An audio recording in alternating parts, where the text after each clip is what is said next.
Olá, graça e pazes, que tenho o prazer de vos cumprimentar com a doce paz do Senhor Jesus. Eu sou o irmão em Cristo, pastor José Freire, e você está aqui no canal Uma Visão Além. E hoje nós vamos falar sobre arrebatamento e segunda vinda de Cristo. Qual é a diferença? Mas antes disso, eu gostaria muito que você se inscrevesse no nosso canal, ativasse o sininho, deixasse o seu like e compartilhasse os nossos vídeos com mais pessoas. Vamos então à palavra de hoje, a oração. Grande, eterno e soberano Pai, mais uma vez nós te glorificamos, nós te exaltamos de todo o nosso coração, de todo o nosso entendimento, para juntos darmos glória ao teu nome.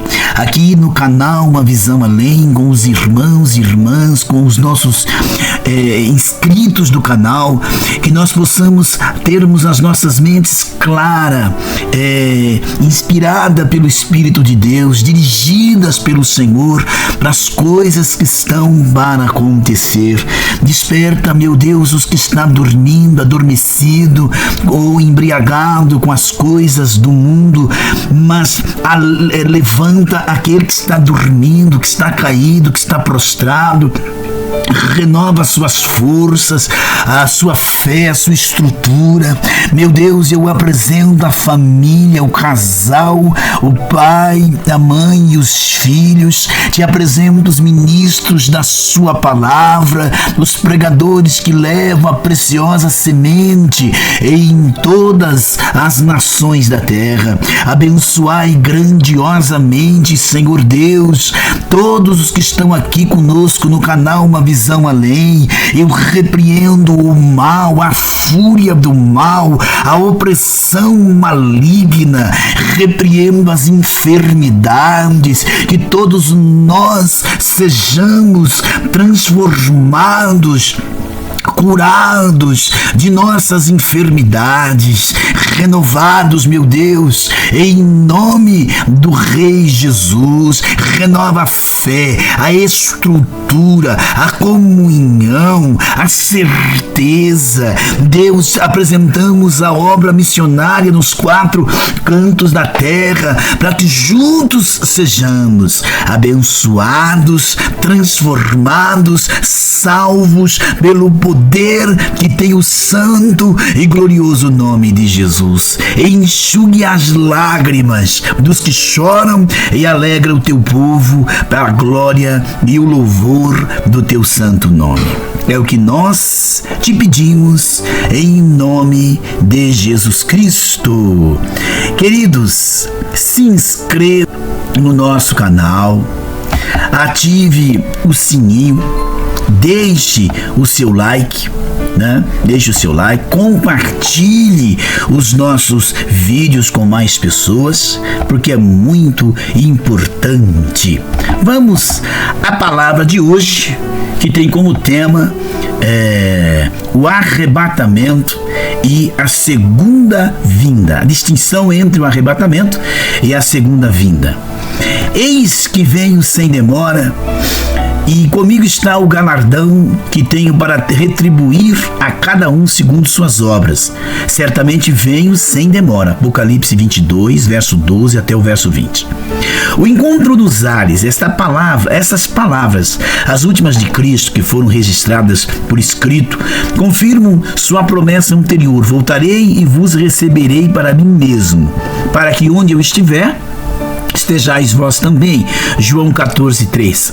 Paulo faz referência ao cumprimento dessa promessa, porquanto o Senhor mesmo, dada a sua palavra de ordem, ouvido a voz do arcanjo, ressoada a trombeta de Deus, descerá dos céus, e os mortos em Cristo ressuscitarão primeiro. Depois nós, os vivos, os que ficarmos, seremos arrebatados juntamente com eles nas nuvens para ao encontro do Senhor dos ares. Assim estaremos para sempre com o Senhor. 1 Tessalonicenses 4:16-17.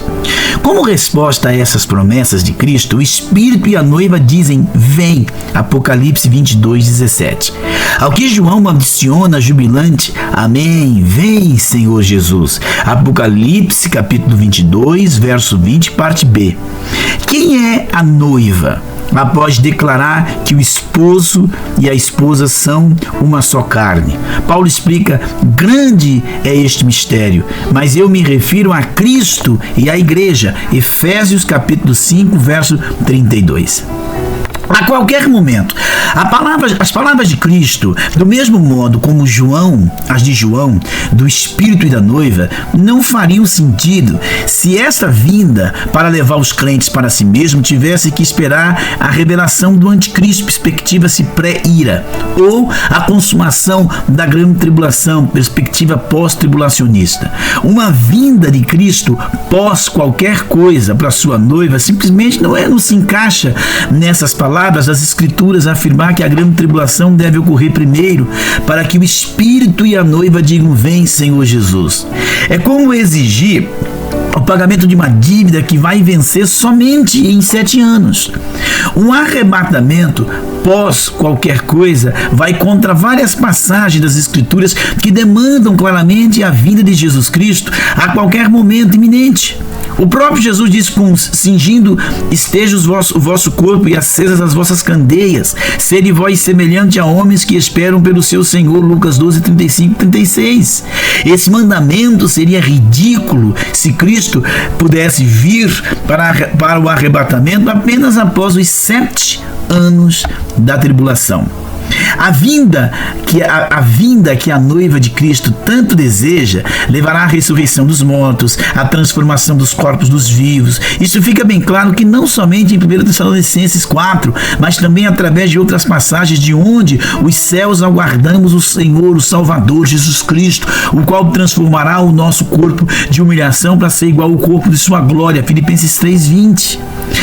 Muitas outras passagens também incentivam os crentes a vigiar e esperar com intensa expectativa. Essa exortação somente faz sentido se a possibilidade de Cristo levar a noiva para o céu puder ocorrer a qualquer momento. Aguardando-vos a revelação do nosso Senhor Jesus Cristo, 1 Coríntios 1:7.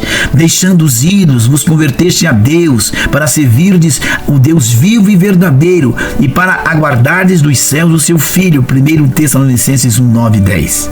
Aguardando a bendita esperança e a manifestação do nosso grande Deus e Salvador Jesus Cristo. Tito 2:13. Aparecerá a segunda vez aos que o aguardam para a salvação. Hebreus 9:28. Sede, pois, irmãos, pacientes até a vinda do Senhor. Diferentes opiniões sobre o arrebatamento não afetam a salvação, mas deveríamos procurar entender o que a Bíblia diz. A igreja primitiva estava claramente esperando o Senhor a qualquer momento. Estar vigiando e esperando por Cristo, se o anticristo deve aparecer primeiro, é como esperar o Pentecoste antes da Páscoa. No entanto, Cristo exortou: vigiai, pois, porque não sabeis o dia e nem a hora. Está lá em Mateus capítulo 25:13. Para que, vindo ele inesperadamente, não vos ache dormindo. O que, porém, vos digo a todos: vigiai. Marcos 13, 36, 37. A surpresa da vinda, da sua vinda. A seguinte afirmação de Jesus também não se encaixa numa vinda pós-tribulacionista. Por isso, ficai também vos percebidos, porque a hora em que não cuideis, o Filho do Homem virá. Mateus 24, 44.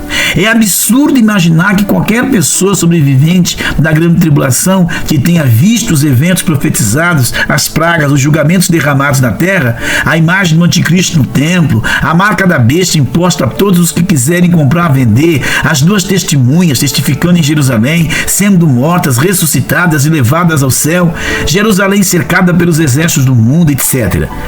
Tendo contato os 12.600 dias, 3 anos e meio, de duração da segunda metade da grande tribulação, preditos em Apocalipse 11, 2, 3, 12, 14, poderia imaginar naquela hora que Cristo não estaria a ponto de retornar? Após todos esses acontecimentos, isso será por demais evidente. Portanto, simplesmente não há como reconciliar uma vinda de Cristo pós-tribulacionista com o seu aviso de que virá quando não estiver sendo esperado. Distinção entre o arrebatamento e a segunda vinda. Somente esta afirmação distingue o arrebatamento, a retirada da igreja da terra para o céu, da segunda vinda para resgatar Israel durante o Amargedon, pois este último acontecimento não vai surpreender quase ninguém, contrastando com o seu aviso de que no mesmo muitos na igreja não estarão esperando. As escrituras anunciam outra vinda de Cristo quando todos os sinais já estiverem sido cumpridos e todos souberem que ele está voltando. A um Israel descrente, Cristo declarou: assim também vós, quando virdes todas essas coisas, sabei que está próximo às portas. Mateus 24:33. Até o anticristo saberá, e a besta e os reis da terra, com os seus exércitos congregados para pelejarem contra aquele que estava montado no cavalo branco com o seu exército. Apocalipse 19:19. Ou Cristo está se contradizendo, que é impossível, ou ele está falando de dois eventos. Jesus disse que virá num tempo de paz e prosperidade, quando a sua noiva não estará esperando por ele. Ficai também vos percebidos, porque a hora em que não cuidais, o Filho do Homem virá. Lucas 12:40. Não somente as virgens nércias, mas também as sábias estarão dormindo. E tardando o noivo, foram todos tomados de sono e adormeceram. 25, verso 5. No entanto, a Escritura diz que o Messias virá quando o mundo estiver quase destruído por guerras, fome e juízo de Deus. Quando Israel estiver quase derrotado, então Yahvé declara: olharão para aquele a quem transpassaram. Zacarias 12:10. E todos os judeus vivos na terra reconhecerão seu Messias, que retornará como Deus forte, Pai da eternidade. Isaías 9:6. Exatamente como os profetas previram, ele veio como um homem, morreu pelos seus pecados e retornará desta vez para salvar Israel. Sobre este momento culminante, Cristo declara: aquele, porém, que perseverar até o fim será salvo. Mateus 24:13. Paulo adiciona: todo Israel ainda vivo será salvo. Romanos 11, verso 26. Dois eventos distintos. Nós não podemos escapar do fato de que duas vindas de Cristo ainda se darão no futuro. Uma que surpreenderá até mesmo a sua noiva, e a outra que não será uma surpresa para ninguém. As duas não podem ser o mesmo evento, mas onde o Novo Testamento diz que ainda haverá duas vindas a serem cumpridas, todos os cristãos crêem em duas vindas de Cristo. Ele veio uma vez na terra, morreu pelos nossos pecados, ressuscitou dentre os mortos, retornou para os céus e voltará. Contudo, em nenhum lugar do Antigo Testamento diz que haveria duas vindas distintas. Este fato causou confusão para os rabinos e para os discípulos de Cristo, até para João Batista, que era cheio do Espírito Santo, já do ventre materno. Lucas 1:15, 41, 44. João tinha testificado que Jesus era o Cordeiro de Deus que tira o pecado do mundo. João 1:29. No entanto, este último dos profetas do Velho Testamento, de quem não havia ninguém maior nascido de mulher, Lucas 7:28, começou a duvidar: és tu aquele que estava para vir, ou havemos de esperar outro? Então somente uma vinda do Messias era esperada. Ele iria resgatar Israel e estabelecer seu reino sob o trono de Davi em Jerusalém. Por esta razão, os rabinos, os soldados e a multidão zombaram dele na cruz. Apesar de todos os milagres que Jesus tinha feito, os discípulos, da mesma forma, tornaram sua crucificação como uma prova conclusiva de que ele não poderia ter sido o Messias. Os dois na estrada de Emaús disseram: nós esperávamos que fosse ele quem havia de redimir Israel. Percebe? O arrebatamento ocorrerá antes da grande tribulação. Como poderia Cristo executar o julgamento sobre a terra vindo do céu, dentre suas santas milhares, multidão de santos? Judas 14. Se primeiro não as tivesse levado para o céu, aqui temos outra razão para o arrebatamento anterior à tribulação, incrivelmente. Tá? O Michael Orton, no seu livro Putting Amazing Back, The Into Grace, ele imagina que o 1 Tessalonicenses 4:4, assim Deus também, mediante Jesus, trará em sua companhia os que dorme. Então, ele se refere à segunda vinda como os santos, certo? Outro ponto importantinho, as escrituras registram duas vindas. Como Cristo nos tempos do Velho Testamento poderia saber que haveria duas vindas no Messias? Somente por implicação. Os profetas se contradisseram quando profetizaram que o Messias seria rejeitado e crucificado e que ele também seria proclamado rei sobre o trono de Israel para sempre, ou eles falavam de duas vindas de Cristo. Não há forma de colocar dentro de um só evento o que os profetas disseram. Simplesmente tem que haver duas vindas do Messias. Primeiro como Cordeiro de Deus, para morrer pelos nossos pecados. Depois como leão da tribo de Judá, em poder e glória para resgatar Israel no meio da batalha do Armagedon. A mesma coisa acontece no Novo Testamento. Note, muitas contradições, menos para que estes sejam dois eventos. Ele vem para os seus santos numa hora em que ninguém espera, mas vem com os seus santos quando todos souberem que ele está vindo. Ele não vem à terra, mas arrebata os santos para se encontrarem com ele nos ares, 1 Tessalonicenses 4. Por outro lado, ele vem à terra, naquele dia estarão seus pés sobre o Monte das Oliveiras, Zacarias 14:4. Os santos do veio na terra, veja, são dois eventos distintos. Rebatendo as críticas ao arrebatamento, Cristo declarou, assim como foi dito nos dias de Noé, comiam, bebiam, casavam-se, o mesmo aconteceu no dia de Ló, comiam, bebiam, compravam, vendiam, plantavam, edificavam, mas no dia em que Ló saiu de Sodoma, choveu do céu fogo e enxofre. Assim será no dia do Filho do Homem se manifestar. Lucas 17:26. Essas condições mundiais por ocasião do arrebatamento só podem se referir ao período anterior à tribulação, certamente ao final dela. Certamente não ao final dela.